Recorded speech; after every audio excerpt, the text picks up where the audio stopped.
శ్రీమాత్రే నమః. ఈ వీడియోలో సెప్టెంబర్ నెల మీనరాశి ఫలితాలను చూద్దాం. సెప్టెంబర్ నెలలో మీనరాశి వారు ఎలాంటి ఫలితాలు పొందబోతున్నారో వివరంగా తెలుసుకుందాం. అంతకంటే ముందు ఈ వీడియో కనుక మీకు నచ్చినట్టయితే లైక్ చేయండి, షేర్ చేయండి.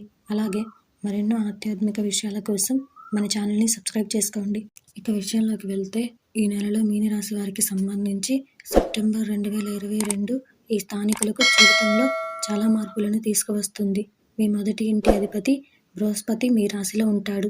దీని కారణంగా మీరు మీ కెరియర్లో అపారమైన విజయాన్ని పొందుతారు మరియు పనిచేసే ఉద్యోగులు కార్యాలయంలో తమ స్థానాన్ని బలోపేతం చేసుకోగలుగుతారు. అంగారక గ్రహం యొక్క శుభ అంశం మీ అదృష్టానికి మద్దతునిస్తుంది. ఇది మీనరాశి వ్యాపారులు తమ వ్యాపారాన్ని విస్తరించుకోవడానికి మంచి అవకాశాలను పొందేందుకు సహాయపడుతుంది. విద్యార్థులు ప్రశాంతంగా ఉండాలి మరియు ప్రతికూల ఆలోచనలను వారి నుండి ఉత్తమంగా పొందనివ్వండి. పోటీ పరీక్షలకు సిద్ధమవుతున్న విద్యార్థులకు ఆశించిన ఫలితాలు లభిస్తాయి. ప్రభుత్వ ఉద్యోగం లేదా ప్రభుత్వ రంగానికి సంబంధించిన పరీక్షలకు సిద్ధమవుతున్న విద్యార్థులు కూడా ఊహించిన దానికంటే మెరుగైన ఫలితాలను పొందుతారు.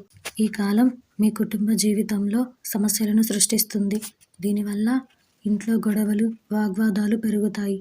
కొంతమంది స్థానికులు వారి కుటుంబ సభ్యులతో అభిప్రాయ భేదాలను కూడా ఎదుర్కొంటారు. మీ 8వ ఇంట్లో కేతువు కూడా ఉంటాడు. దీని కారణంగా ఈ నెలలో మీకు కుటుంబ సంతోషం ఉండదు. ఈ నెల ప్రారంభంలో బుధుడు సప్తమంలో సంచరిస్తున్నందుకు వివాహిత స్థానికుల జీవితం కూడా కొన్ని వివాదాలతో నిండి ఉంటుంది. అయితే ఈ నెల చివరి భాగంలో సూర్యుడు కూడా మీ 7వ ఇంట్లో సంచరించి శుక్రునితో కలిసి ఉన్నప్పుడు మీరిద్దరూ పరస్పర అవగాహన ద్వారా సమస్యలను అధిగమిస్తారు. నెల ప్రారంభంలో మీ 2వ ఇంట్లో రాహు ఉండటం వల్ల మీకు డబ్బు సంబంధిత సమస్యలు వస్తాయి. దీనివల్ల మీ ఖర్చు బాగా పెరుగుతుంది.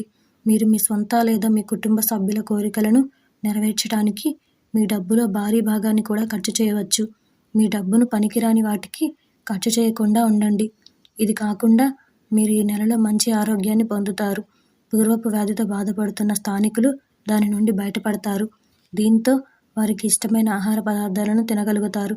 అయితే ఈ నెల చివరి భాగంలో మీరు మీ ఆరోగ్యం విషయంలో జాగ్రత్తగా ఉండాలి. అనుకూలమైన శుభ ఫలితాల కొరకు ఏదైనా గుడిలో అన్నదానం చేయండి.